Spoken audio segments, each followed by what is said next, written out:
Hello दोस्तों, मेरे YouTube channel पर आपका स्वागत है। तो चलिए कहानी शुरू करते हैं। और कहानी अच्छी लगे तो प्लीज़ चैनल को लाइक सब्सक्राइब एंड शेयर जरूर कीजिएगा। मीरा इधर उधर देखते हुए बोली, एटलीस्ट स्नैक तो ले आइए, बिना स्नैक्स के मूवी एंजॉय नहीं कर सकते। कशिश मीरा की बात सुन बिस्तर से उठकर कमरे से बने मिनी फ्रिज से स्नैक्स और कोक लाकर सामने टेबल पर रख देता है। मीरा चिप्स का पैकेट उठाकर खाते हुए हॉरर मूवी देखने लगी। वहीं कशिश मीरा को देखने लगा। कुछ देर बाद जब किसी की गर्म नज़रें खुद पर महसूस कर मीरा ने अपना सर घुमाकर देखा तो कशिश उसे ही घूर रहा था। कशिश की छुरीदार नज़र महसूस कर मीरा चिप्स का पैकेट कशिश की तरफ बढ़ाकर बोली, आपको भी खाना है? मैं तुम्हें खाना चाहती हूँ, कशिश ने धीरे से कहा, जिसे मीरा सुन नहीं पाई, जिस कारण मीरा कंफ्यूज होते हुए बोली, आपने क्या कहा अभी? ये सुन कशिश होश में आते हुए बोला, कुछ भी नहीं, मुझे नहीं चाहिए, तुम खाओ। मीरा अपना सिर हिलाकर फिर से चिप्स खाने लगी। जैसे जैसे मूवी आगे बढ़ रही थी, मीरा को अपने पूरे शरीर में अनइजीनस फियर महसूस हो रही थी, जिस कारण वो धीरे धीरे कशिश से चिपकने लगे। कशिश तिरछी नज़र से मीरा को खुद के करीब आता हुआ महसूस करते हुए मुस्कुरा रहा था। वहीं मीरा चिप्स के पैकेट को टेबल पर धीरे से रखकर कशिश के हाथ में हाथ डाल उसके शर्ट को अपनी मुट्ठी में भर लेती। कशिश ये देख मीरा को खुद से दूर करने लगा, जिस पर मीरा ने उसको अपने दोनों हाथों से थमाते हुए अपने सीने से लगा लिया। अचानक मीरा के ऐसे करीब आने पर कशिश की दिल की धड़कन अब बढ़ने लगी। मीरा कशिश के इतने क्लोज आ गई थी कि बाथरूम से उसकी क्लीवेज कशिश को साफ नजर आ रही थी। कशिश मीरा के डरे हुए चेहरे को देखने लगा, जिसे डर से अपनी आंखें बंद कर रखी थी। शायद वो सोने की कोशिश कर रही थी ताकि यह मूवी उसे देखना न पड़े। कशिश को मीरा के दिल की धड़कनें अपने कानों में सुनाई दे रही थी और उसके अंदर से आने वाली खुशबू उसे मदहोश करने लगी थी। कशिश अब अपना कंट्रोल होते हुए मीरा को उसके कमर से दोनों हाथों से पकड़ उसके होठों पर किस करना शुरू कर देता है। मीरा को जब अपने होठों पर किस महसूस हुआ तब उसने अपनी आंखें खोलकर देखा तो कशिश उसे हंग्रीली किस कर रहा था। कशिश के होठ अब मीरा के नाजुक गार्डन को किस कर रहे थे, जिस वजह से उसकी गर्दन सुर्ख लाल पड़ चुकी थी। मीरा को जब कशिश की गर्म सांसें खुद के स्क्रीन पर महसूस हुई तो उसने बेचैन होते हुए कशिश को अपने आप से दूर करने की कोशिश की, लेकिन अब कशिश के लिए मीरा से दूर हो पाना मुश्किल था। कशिश ने मीरा को काफ़ी कसकर हग किया था और उसे पैशनेटली और प्रेशर से किस कर रहा था। मीरा ने अपनी आंखें बंद कर लिए, अपने दोनों हाथों को कशिश के गले में डालकर उसे अपने और भी करीब कर लिया। अब मीरा भी कशिश का पूरा साथ दे रही थी। कशिश के होठ मीरा के होठों को सक कर उसके नेक की तरफ बढ़ने लगे थे कि मीरा ने बड़ी ही धीमी आवाज़ में कशिश से कहा, कशिश, क्या आप ये डरावनी मूवी बंद कर सकते हैं? मुझे और डरा रही है। कशिश मीरा की बात सुन मुस्कुरा दिया और रिमोट उठा मीरा को अपनी आगोश में भरे टीवी ऑफ कर फिर से मीरा के होठों पर सॉफ्टली किस करना शुरू कर दिया। कशिश और मीरा आज अपने बीच की दूरियां मिटा रहे थे। मीरा ने अब अपने दोनों हाथों को कशिश के गले से छुड़ाया और उसकी मस्कुलर नेक पर अपने दोनों हाथों को पकड़ बनाते हुए कशिश को काफ़ी जोरों से किस करने लगे।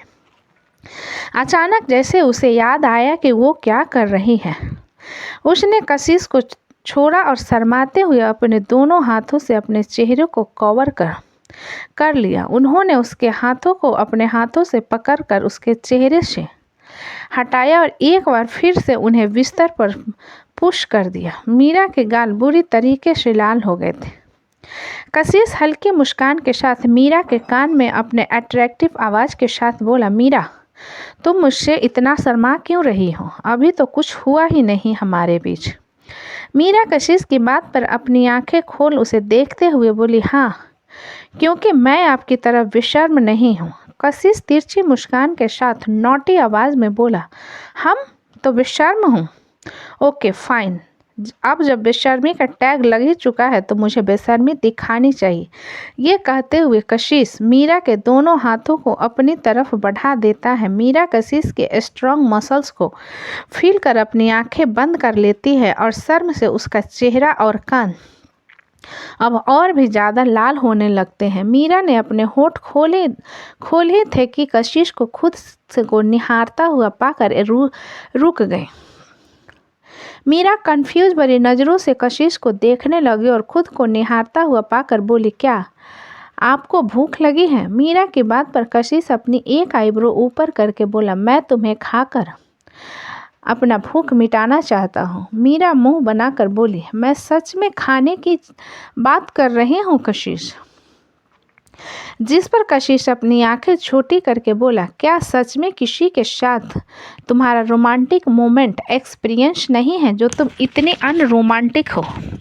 ये सब कहते हुए कशिश मीरा के ऊपर ही था। कशिश की बात सुन मीरा अपना सिर हिलाकर सपाट लहजे में बोली, हाँ, मेरा किसी के साथ रोमांटिक मोमेंट एक्सपीरियंस नहीं है। जिस पर कशिश शरारती नज़रों से नीचे आते हुए बोला, मतलब तुम्हें बहुत कुछ सीखना होगा। मीरा अपनी आईब्रो ऊपर करके बोली, आप तो ऐसे बात कर रहे हो जैसे ना जाने आपने कितने लड़कियों को डेट किया। कशिश सेल्फ प्रेस करते हुए बोला, जरा देखो इन लुक्स को। क्या तुम्हें नहीं लगता कि कोई भी लड़की इन लुक्स पर मर सकती है? लेकिन अब क्या करें? कशिश मित्तल की जान तो अब मीरा सारंग बन चुकी है। मीरा कशिश की तारीफों के पुल सुनते हुए मुंह बनाकर बोली, मैं किसी रोमांटिक रिलेशन में नहीं रही, तो इसका मतलब ये नहीं कि मुझे कुछ नहीं आता। कशिश मीरा को उकसाते हुए बोला, अच्छा तो क्या आता है तुम्हें? डेमो दिखाओ। इतना कहते हुए कशिश अपने दोनों कोने बेड पर मीरा के दोनों तरफ टिकाते हुए मीरा को देखने लगा। वहीं मीरा कशिश के शरीर के वार्मनेस को फील कर पा रही थी। मीरा 2 मिनट इधर उधर करने के बाद चुपके से कशिश के होठों पर किस करके दूर हो जाती, जिस पर कशिश हल्का सा हंस कर कहता है, हाँ हाँ हाँ, तुम तो अभी भी बच्ची है मीरा, लगता है कि मुझे तुम्हें किस करना सिखाना पड़ेगा। इतना कहकर कशिश धीरे धीरे मीरा के होठों पर किस करने लगा। वह उसके निचले होठ को बार बार बाइट करते हुए शक कर रहा था। मीरा एक बार फिर अपनी आंखें बंद कर कशिश के हर एक छुअन को महसूस करने लगी। मीरा अपना हाथ आगे बढ़ाते हुए कशिश के बाथरूम को खोलते उसके क्लीवेज पर किस करने लगा। मीरा के रोंगटे खड़े हो रहे थे। कुछ देर बाद उन दोनों के कपड़े फ्लोर के नीचे पड़े हुए थे और वो दोनों अपने बीच की सारी दूरियों को मिटाते हुए आगे बढ़ चुके थे। रात के 2 बजे मीरा के चेहरे पर थकावट साफ नजर आ रही थी, लेकिन कमरे में जल रही ड्रीम लाइट से उसका चेहरा काफ़ी ग्लोइंग लग रहा था। कशिश एकटक मीरा के चेहरे को देख रहा था। कशिश एक बार फिर झुककर मीरा के गले पर अपनी बाइट किए हुए जगह पर किस करते हुए लिक करने लगता है। अपने शरीर में हो रहे हलचल को महसूस कर मीरा अपनी आंखें खोल कशिश की तरफ करवट बदल कर देखती है। वहीं कशिश मीरा को जागता हुआ देखकर बोला, मीरा चलो एक बार फिर आगे बढ़ते हैं। इतना कहकर कशिश मीरा के ऊपर आ जाता है और दोनों एक बार फिर से एक दूसरे में खो जाते हैं। इधर मुंबई सारंग विला में वैशाली की आंखों से नींद लगभग छूमंतर हो चुकी थी। तभी वैशाली के फ़ोन में नोटिफिकेशन की टोन बजती है। वैशाली अपना सिर घुमाकर नाइट स्टैंड पर रखे अपने फ़ोन को देखने के बाद अमृत को देखती है, जो कि सो चुका था। वैशाली अपने फ़ोन को उठती है और साइलेंट मोड पर डालकर स्क्रॉल करने लगती है। उसके मोबाइल में एक रिकॉर्डिंग चल रही थी, जिसे देखते हुए वैशाली के चेहरे के भाव बदल रहे थे। वैशाली अपने फ़ोन को फिर से नाइट स्टैंड पर रखते हुए खुद से बोली, हम कल आ रहे हैं। नवरात्रि कल से शुरू हो रही और तुम सब की ज़िंदगी नवरात्रि के इन 9 दिनों में हमने बद से बदतर न बना दिया तो हमारा नाम भी वैशाली मिश्रा नहीं। इतना कहकर वैशाली दामिनी के कहे बातों को सोचने लगी, जिसने उसे कोठे वाली कहा था। दामिनी को याद करते हुए वैशाली के होठों पर बस एक तिरछी मुस्कान आ जाती है। अगली सुबह मृत्युंजय का कमरा, मृत्युंजय की नींद खुलती है और वो पलट कर देखता है जहां पर महक नहीं सोई हुई थी। मृत्युंजय तुरंत उठकर बैठ जाता है और इधर उधर देखने लगता है कि बाथरूम का दरवाज़ा खुलता है और महक बाथरूम में बाहर आती है और महक को देखते हुए मृत्युंजय को मृत्युंजय अपने निचले होठ को हल्का सा बाइट कर बिस्तर से उतरकर अपने कदम उसकी तरफ बढ़ा देता है। महक मृत्युंजय को अपनी तरफ आता हुआ देख कंफ्यूजन में बोली, क्या हुआ? मृत्युंजय महक को कमर से पकड़ अपने पास खींचकर बोला, तुम काफ़ी हॉट लग रही हो। ये कहते हुए मृत्युंजय महक के होठों के नज़दीक बढ़ रहा था। वहीं मृत्युंजय के बात सुन और उसे अपने करीब आता देख महक अपनी आंखें बंद कर लेती है। वो मृत्युंजय महक के गले के पीछे हाथ डालकर उसके होठों पर पैशनेटली किस करने लगता है। महक अपने हाथ मृत्युंजय के कमर पर लपेट लेती है तो मृत्युंजय प्रेशर के साथ महक को पुश करते हुए दीवार से सटा देता है। महक को जब सांस लेने में दिक्कत होने लगी तब जाकर मृत्युंजय उसे दूर होकर लो वॉइस में बोला, आई एम लूजिंग कंट्रोल महक। महक आंखें बड़ी कर मृत्युंजय को देखते हुए बोली, आज से नवरात्रि शुरू है, प्लीज थोड़ा खुद को कंट्रोल कर लीजिए। मृत्युंजय मुंह बनाकर बोला, जब से पता चला है तुम प्रेग्नेंट हो, कंट्रोल ही तो कर रहा हूँ। ये सुन महक मृत्युंजय को घूरते हुए बोली, आप कहना चाहते हो? क्या कहना चाहते हो? आपके रोमांटिक मोमेंट के बीच में मेरा बच्चा आ रहा है। मृत्युंजय महक से दूर होकर बोला, मैं हम दोनों का झगड़ा नहीं करवाना चाहता और याद रखो सिर्फ तुम्हारा बच्चा नहीं है, हम दोनों का है। इतना कहकर मृत्युंजय महक के गाल पर बाइट करके वॉशरूम की तरफ चला जाता है। महक उसे जाता हुआ देखकर खुद में मुंह बनाकर बोले, बड़े जल कुकरे हैं, बागर बिल्ले कहीं के। इतना कहने के बाद महक क्लोजेट की तरफ ड्रेसअप होने चली जाती। महक कुछ देर बाद लाल रंग की साड़ी में बाहर आती है, फिर मिरर के सामने बैठकर अपने बालों को कॉम्ब करने के बाद पोनीटेल बना उसे बंद बना लेती है। तभी मृत्युंजय वॉशरूम से टॉवल में बाहर आता है और उसकी नज़र सीधा अपनी खूबसूरत सी बीवी पर चली जाती है, जो कि प्रेगनेंसी के कारण और ज़्यादा खूबसूरत और ग्लोइंग लग रही थी। मृत्युंजय उसे देखते हुए गहरी सांस ले महक के पास आकर बोला, खड़ी हो। महक मृत्युंजय को देखते हुए बोली, आप ऐसे क्यों मेरे सामने खड़े हो? महक की बात पर मृत्युंजय हल्का उस पर झुक कर बोला, क्यों? क्या तुम खुद को कंट्रोल नहीं कर पा रही हो? मुझे इतनी सेक्सी पोजीशन में देखकर महक खड़ी होकर उसे देखते हुए बोली, बस ज़्यादा चने की झाड़ पर मत चढ़िए, नॉर्मल ही लग रहे हो।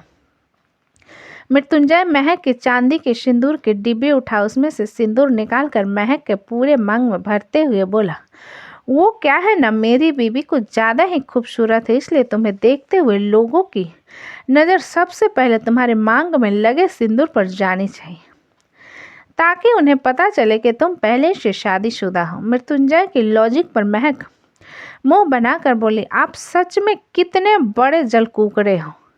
हमारी शादी को ऑलरेडी 8 महीने हो चुके हैं और बहुत जल्दी हमारा एक गोलू मोलू सा प्यारा सा बच्चा आने वाला है। और फूल मृत्युंजय महक की बात पर बोला, वैसे अगर आप मुझे पहले पता होता कि प्रेगनेंसी के कारण तुम हल्की सी सही मोटी हो जाओगे तो मैं पहले से ट्राई कर सकता था तुम्हारा फिगर। ये कहते हुए मृत्युंजय महक के फिगर को घूरने लगता है। मृत्युंजय सब इन बेशर्मी भरी बातों को सुनकर महक के गाल लाल हो जाते हैं और महक अपनी साड़ी के पल्लू से जल्दी से अपने इमर्ज चेस्ट और कमर को ढकने लगती है। मृत्युंजय शरारती नज़रों से महक को देखते हुए उसके कमर पर महक की आंखों से काजल निकाल कर लगाते हुए बोला, सिर्फ 7 महीना। इतना कहकर मृत्युंजय महक के गाल पर किस कर क्लोजेट की तरफ चला जाता है। महक को अपना गाल जलता हुआ महसूस हो पा रहा था, जिस कारण वो क्लोजेट की तरफ देखते हुए बोली, कितने बड़े बेशर्म हो गए हैं ये, आह क्या करूं मैं इनका। इतना कहकर महक कमरे से बाहर चली जाती है। महक जब नीचे आती है तब माँ दुर्गा की स्थापना के लिए स्टेज को सजाया जा रहा था, जिसमें राजेंद्र जी और पीताम्बर ध्यान दे रहे थे। तभी वैशाली नीचे आती है। अमृत वैशाली के साथ ही था। वैशाली के फ़ोन में नोटिफिकेशन आता है तो वो अमृत की तरफ देखते हुए कहती है, सुनो ना, हमको कुछ काम था, हम थोड़ी देर में वापस आ जाएंगे। अमृत वैशाली की बात पर बोला, कहाँ जा रही हो? मुझे बताओ, मैं तुम्हें छोड़ देता हूँ। वैशाली मना करते हुए बोली, नहीं हम चले जाएंगे, तुम घर वालों की मदद करो, हम दोपहर तक वापस आ जाएंगे और हमारी फिक्र मत करना, अगर कुछ हुआ तो हम तुमको फ़ोन करेंगे। महक वैशाली के पास आकर बोली, तुम माता रानी के लिए चुनरी ले आओगी क्या आते वक्त? तुम्हें तो पता है ना वो मुझे जाने नहीं देंगे, वरना मैं भी तुम्हारे साथ चली आती। वैशाली महक की बात पर मुस्कुरा कर बोली, आपको फिक्र करने की ज़रूरत नहीं दीदी, हम ले आएंगे, अब हम जाते हैं। अमृत वैशाली के हाथ को पकड़कर बोला, वैशाली बताओ तो सही तुम जा कहाँ रही हो? वैशाली अमृत के हाथ पर हाथ रखते हुए बोली, हम दोपहर तक आ जाएंगे, फिर तुमको सब कुछ बताएंगे, पक्का बताएंगे, कुछ भी होगा तो कॉल करना, अमृत ने फ़ोन दिखाते हुए कहा। वैशाली अपना सिर हिलाती है और अपने बैग को लेकर विला से बाहर चली जाती है। रचना किचन से आते हुए बोली, ये वैशाली कहाँ जा रही है? महक अमृत के कुछ कहने से पहले रचना से बोली, आपको कुछ सामान चाहिए था चाची, तो मैंने कहा कि दुर्गा माता के लिए सजावट के सामान भी ले आना। महक की बात सुन रचना सिर हिला अमृत से बोली, जाकर माँ की मूर्ति को लाने की तैयारी करो। अमृत अपना सिर हिलाता है और रचना की कही बात पर काम पर लग जाता है। इधर मित्तल मेंशन में 2 गाड़ियां आकर मित्तल मेंशन के बाहर रुकती हैं, जिसमें से वैशाली और उसके बगल वाली गाड़ी से वीर बाहर आता है। रौनक जो कि किसी काम से बाहर वहां पर आया हुआ था, वैशाली को वहां देखकर थोड़ा हैरान होता है और वहीं वैशाली के चेहरे के भाव ऐसे थे जैसे आज वो किसी का मर्डर तो जरूर करके जाएगी, तो सीधा मेंशन के अंदर आ जाती है। वहीं अंदर रागिनी और इंद्र मेन हॉल में बैठे हंसते हुए बातें कर रहे थे। वैशाली अपने एटीट्यूड में चलते हुए अंदर आती है। इंद्र की नज़र जब वैशाली पर जाती है तब वो थोड़ा हैरानी से खड़ा होते हुए कहते हैं, तुम यहाँ क्या कर रही हो? वैशाली इंद्र को बिना किसी भाव के देखते हुए बोली, वो लड़की कहाँ है जिसे तुमने जबरदस्ती किडनैप करवाया है? इंद्र वैशाली की बात सुन थोड़ा हैरान होकर बोला, तुम कहना क्या चाहती हो? मुझे समझ नहीं आ रहा। एक गोली कंपट के नीचे मारेंगे ना, साला दिमाग ज़मीन पर बिखर आएगा। कहाँ है वो लड़की? वैशाली ने अपने शब्द को कंट्रोल करते हुए कहा। रागिनी सोफे से खड़ी हो वैशाली को घूरते हुए बोली, सारंग परिवार की बहू होकर ऐसी बदतमीजी करते हुए शर्म नहीं आती? वैशाली रागिनी के सामने आकर बोली, तुम औरत ही हो ना, कभी कभी हमको शक जाता। रागिनी वैशाली को मारने के लिए हाथ ऊपर करती है तो वैशाली उसके हाथ को पकड़ मोड़कर उसके कमर पर लगाते हुए कहती है, तुम हमारा गुस्सा बर्दाश्त नहीं कर पाओगे, इसलिए अपने नाजुक हाथ को ज़्यादा कष्ट मत दो। इतना कहकर वैशाली रागिनी के हाथ को झटक देती है। इंद्र गुस्से में वैशाली को घूरते हुए बोला, तुम इस तरीके से हमारे घर में आकर हम लोगों के ऊपर धौंस नहीं जमा सकती। वैशाली इंद्र की बात पर वीर की तरफ अपना हाथ बढ़ाती है तो वीर कुछ फोटोग्राफ्स उसके हाथ में रख देता है। वैशाली उन फोटो को इंद्र के मुंह पर मारते हुए बोली, जरा तस्वीर को अच्छे से देखो, फिर हमसे कहो कि हम बेमतलब का यहाँ पर आए हुए हैं।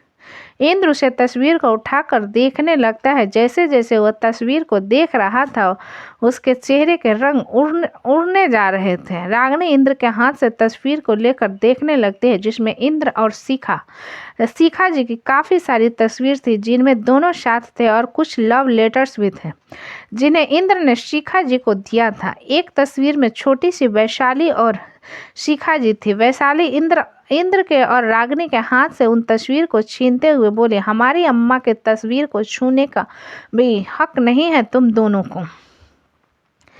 इंद्र फटी आंखों से वैशाली को देखते हुए अटकते हुए बोला, तुम मेरी बेटी हो, तुम मेरी और शिखा की बेटी हो? वैशाली बिना किसी भाव के बोली, तुमको डाउट जा रहा है काहे और कितने नाजायज औलाद पैदा करके बाजार में छोड़े हो तुमने? रागिनी अपनी मुट्ठी मजबूती से बंद कर वैशाली को घूरते हुए बोली, तुम्हें क्या लगता है यहाँ पर 2 टके के गुंडे लाकर तुम हम लोगों को डरा धमका सकती हो? तुम्हारी माँ ने? वैशाली रागिनी के बात को बीच में काट कर गुस्से से बोली, अपनी घटिया जुबान से हमारी अम्मा का जिक्र बिल्कुल मत करो, वरना तुम्हारी जुबान खींच कर जमीन पर फेंक देंगे। रागिनी वैशाली की तेज आवाज पर अंदर तक कांप जाती है, लेकिन अपने चेहरे पर बिल्कुल भी जाहिर नहीं करती। वैशाली इंद्र को घूरते हुए बोली, हमारा मन कर रहा है कि हम तुमको जान से मार दें, लेकिन नहीं, तुम्हारे लिए बहुत कम सजा हो जाएगी। हम तो तुम्हें सड़क पर कीड़े की तरह रेंगते हुए देखना चाहते हैं, काहे कि इसी दौलत और शोहरत के लिए तुमने हमारी अम्मा को कोठे में बेच दिया था। रागिनी वैशाली की बात पर बोली, ऐसा हो ही नहीं सकता, तुम झूठ बोल रही हो। वैशाली एक जोरदार थप्पड़ रागिनी के मुंह पर रसीद देती है, जिस कारण रागिनी का पूरा चेहरा सूज जाता है। वैशाली रागिनी के जबड़े को कसकर पकड़ते हुए बोली, हम कब से देख रहे हैं, तुम्हारी जुबान बहुत चल रही है। रौनक अंदर आते हुए बोला, ये क्या हरकत है, छोड़ो उन्हें। रागिनी रौनक को देखते हुए जल्दी से बोली, रौनक, सिक्योरिटी गार्ड को बुलाओ, ये लड़की हमारे घर में आकर हम लोगों पर गुंडागर्दी झाड़ रही है। रौनक रागिनी की बात सुन वैशाली को रागिनी से दूर करने के लिए आगे बढ़ता है। पहले ही वीर बीच में आते हुए कहता है, रहो, सब समझ आएगा तुम्हें। रौनक वीर की बात पर उसे घूर कर बोला, ये हमारा घर है, तुम लोगों का गुंडागर्दी वाला कोई गैराज नहीं जो तुम यहाँ पर तमाशा कर रहे हो। वैशाली इंद्र से बोली, हम तुमको फिर शराफत से पूछ रहे हैं, वो लड़की कहाँ है, हमको बता दो। इंद्र वैशाली की आंखों में खुद के लिए मौत को देखते हुए जल्दी से बोला, वो तो नहीं है। वैशाली अपनी आंखें छोटी करके बोली, कहाँ है वो। इंद्र वैशाली की बात सुन रौनक से बोला, रौनक, इन्हें यहाँ से दफा करो। वैशाली वीर की तरफ हाथ बढ़ाती है तो वीर उसका गन उसके हाथ में रख देता है। वैशाली उस गन को इंद्र के सिर पर टेंट हुए बोली, उड़ा दे क्या तुम्हारा भेजा, कब से देख रहे हैं, बहुत दिमाग चला रहे हो, शराफत से पूछ रहे हैं तुमको, शराफत रास नहीं आ रही है का, अगर नीचे करो। वैशाली दरवाजे के पास से आवाज आती है, सभी लोग पलटकर पीछे देखते हैं, लेकिन वैशाली अभी भी इंद्र के सिर पर गन ताने खड़ी हुई थी। उसकी आंखों में एक आग थी जिसमें आज कोई तो जलने वाला था। वीर पीछे से खड़े मृत्युंजय को देखकर एक गहरी सांस लेता है। वहीं मृत्युंजय अपने एरोगेंट तरीके से चलते हुए उन लोगों के बीच आ जाता है। वहीं रौनक मृत्युंजय को वहां देखकर बोला, यहाँ पर बॉस नहीं है, इसलिए आप लोग ये सब हरकत कर रहे हो। मृत्युंजय रौनक को एक नज़र देखने के बाद वैशाली से बोला, तुमसे कहा था ना सब्र रखना। वैशाली मृत्युंजय की बात पर बोली, हमसे सब्र नहीं हो रहा है, हम इनकी मौत चाहते हैं, जैसे हमारी अम्मा मर गई ना, उसी तरह हम इसकी मौत चाहते। मृत्युंजय वैशाली के हाथ को पकड़कर गन नीचे करता है, लेकिन वैशाली अभी भी इंद्र को बुरी तरीके से घूर रही थी। मृत्युंजय इंद्र की तरफ देखते हुए बिना किसी भाव के बोला, मुझे दूसरे के पछड़े में पड़ने का कोई शौक नहीं है, and specially bad people like you. Indra Mrityunjay को घूरते हुए बोला, तुम हम लोगों के खिलाफ षड्यंत्र रच रहे हो ना मृत्युंजय। मृत्युंजय इंद्र को घूर कर बोला, बिल्कुल सही, बिल्कुल वैसा ही षड्यंत्र जैसे सालों पहले तुमने रचा था हमारे और मित्तल के बीच में मिसअंडरस्टैंडिंग क्रिएट करने के लिए। इंद्र तिरछी मुस्कान के साथ बोला, अगर मुझे कुछ होता है ना तो तुम्हारी बहन, तभी उसे कुछ रिकॉर्डिंग सुनाई देने लगती है जिसमें रागिनी और इंद्र की बातें चल रही थी। जब सभी अपना सिर घुमाकर देखते हैं तो पीछे शौर्य अपने फ़ोन को पकड़े खड़ा हुआ था। रौनक शौर्य के फ़ोन में ये सब आवाज़ आता हुआ सुनकर बोला, शौर्य, ये रिकॉर्डिंग तुम्हारे पास क्या कर रही है। शौर्य रौनक की बात का जवाब देते हुए बोला, नित्या के बर्थडे की रात में उसे विश करने के लिए आया था, लेकिन वो काफ़ी वक्त से आई ही नहीं थी, तो मैं बस गार्डन में उसका वेट कर रहा था, और जब उसे अंदर आते हुए देखा तब मैं भी अंदर आया, लेकिन ये सीन में मिस नहीं करना चाहता था, इसलिए रिकॉर्डिंग कर ली। वैशाली मृत्युंजय की तरफ देखते हुए बोली, इनके पाप का घड़ा भर चुका है, इनको आज़ादी दिला दो। मृत्युंजय वीर की तरफ देखता है तो वीर आकर इंद्र को पकड़ लेता है। मृत्युंजय इंद्र के करीब आकर बोला, तुमने शिखर अंकल को क्यों मारा। रौनक की आंखें बड़ी हो जाती है जब वो यह सुनता है कि कशिश के डैडी को भी इंद्र ने मारा था। तो दोस्तों कहानी कैसी लगी मुझे कमेंट में लिखें। अच्छी लगे तो प्लीज़ चैनल को लाइक करें, सब्सक्राइब करें एंड ज़्यादा से ज़्यादा शेयर करें। कहानी को पूरा सुनने के लिए धन्यवाद।